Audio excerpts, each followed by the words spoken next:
لیکن ہمارے رپورٹرز کا یہ بتانا تھا کہ انہوں نے بالکل کوئی ٹینکس اور کوئی فوجی گاڑیاں اسمبلی کی جانب آتے ہوئے نہیں دیکھی تھی، جس کا واضح مطلب یہ تھا کہ اسمبلی توڑنے اور ٹینکوں کے اسمبلی کی طرف آنے کی خبر محض 8ویں ترمیم منظور کروانے کے لیے دباؤ کا ایک ہتھ کنڈا تھا جو شیخ رشید کے ذریعے اسمبلی میں اس کے بارے میں اطلاع پہنچوائی گئی۔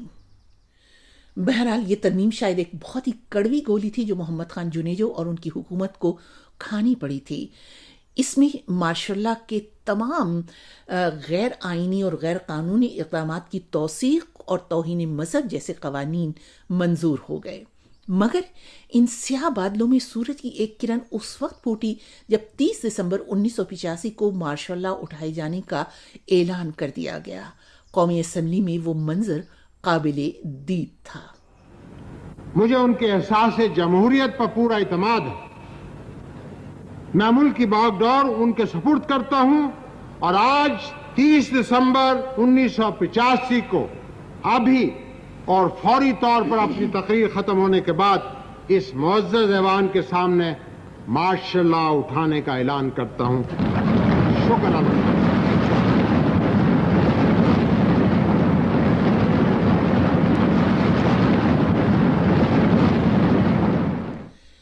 جنیجو صاحب نے ملک میں کفایت شعاری کی مہم بھی چلائی۔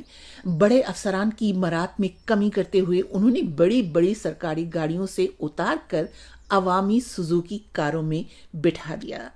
ان کا یہ اقدام طاقتور افسر شاہی اور جو اعلیٰ فوجی افسران ہیں ان کی ناراضگی کا سبب بنا، مگر انہوں نے اس کی بالکل کوئی پرواہ نہیں کی، بلکہ پوری مستعدی سے عوامی فلاح و بہبود پر اپنی توجہ مرکوز رکھی۔ وزیر اعظم محمد خان جنیجو نے کہا ہے کہ ان کی حکومت کا مقصد عام آدمی کو طبی سہولتیں بہم پہنچانا ہے، اور اس مقصد کے حصول کے لیے ناخوانگی کے خاتمے، فنی شعبے کی ترقی اور بیماریوں کے خلاف جدوجہد شروع کرنا ضروری ہے۔ جنرل ضیاء الحق کی واضح ناپسندیدگی کے باوجود وزیر اعظم جنیجو اسمبلی کو بااختیار بنانے کے لیے سیاسی پارٹیوں کی بحالی اور مسلم لیگ کو فعال کرنے کے اقدامات کرتے رہے۔ جنرل ضیاء اگلی انتخابات بھی غیر جماعتی بنیادوں پر ہی کروانا چاہتے تھے۔ وہ بالکل کوئی با اختیار اسمبلی اور با اختیار حکومت نہیں چاہتے تھے، لیکن وزیر اعظم جنیجو نے صدر ضیاء الحق کی اجازت اور منشا کے بغیر ہی سن 90 کے انتخابات جماعتی بنیادوں پر کروانے کی نوید بھی سنا دی۔ یہ حکم عدولی جنرل صاحب کے لیے ایک بہت بڑا دھچکا تھا۔ ڈیرہ اسماعیل خان میں آج تیسرے پہر ایک اجتماع سے خطاب کرتے ہوئے وزیر اعظم نے کہا کہ 1990 کے عام انتخابات جماعتی بنیاد پر ہوں گے، اور ان کی جماعت اپنی 5 سالہ کارکردگی کی بنیاد پر عوام سے بھرپور اعتماد کا ووٹ حاصل کرے گی۔ بے نظیر بھٹو کی وطن واپسی میں بھی وزیر اعظم محمد خان جنیجو کی کاوشیں شامل تھیں۔ سیاسی عمل کی بحالی سے ہی یہ ممکن ہو سکا کہ بے نظیر جلا وطنی ختم کر کے ملک لوٹیں اور انہوں نے اپنی سیاسی سرگرمیاں شروع کی۔ بہرحال یہ سب تو جنرل صاحب کسی نہ کسی طرح برداشت کرتے رہے، لیکن ملک کی خارجہ پالیسی میں سول لیڈر کی مداخلت انہیں ہرگز گوارا نہ تھی۔ جنیوا میں افغانستان سے روسی افواج کی واپسی کے افغان امن معاہدے پر جنیجو صاحب نے دستخط کر دیے تھے۔ یہ دستخط جنرل صاحب کی مرضی کے خلاف ہوئے تھے اور وہ سخت ناخوش تھے۔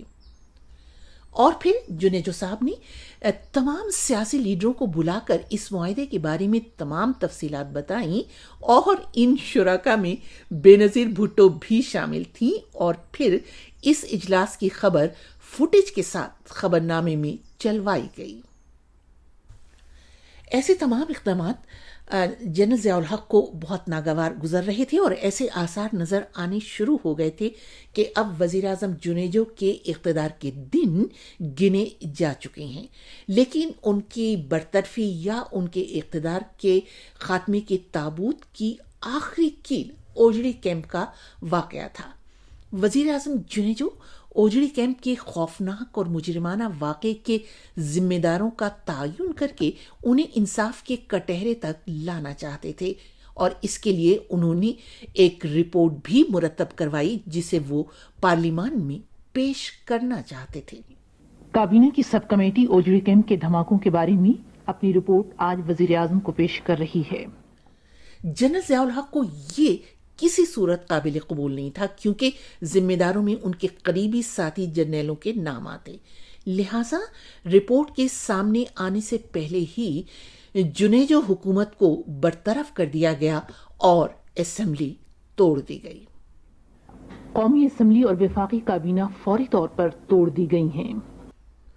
مگر افسوس یہ ہے کہ جنیجو صاحب کو جس طرح سے نکالا گیا کوئی بھی سیاسی لیڈر اس پر کچھ نہیں بولا۔ اس سب کے ساتھ ساتھ ایک المیہ یہ بھی ہوا کہ جب نومبر 1988 میں انتخابات ہوئے تو ایک مخلص تجربہ کار اور ایک اچھے سیاستدان سابق وزیر اعظم کو ان کے اپنے ہی حلقے سے کامیاب نہیں ہونے دیا گیا۔ محمد خان جنیجو 18 مارچ 1993 کو امریکہ کے ایک شہر بالٹیمور میں بہت خاموشی سے اس بے وفا اور بے انصاف دنیا سے منہ موڑ گئے، مگر اس خاموش سیاسی مجاہد پر آنسو بہانے والی آنکھیں بہت کم تھیں۔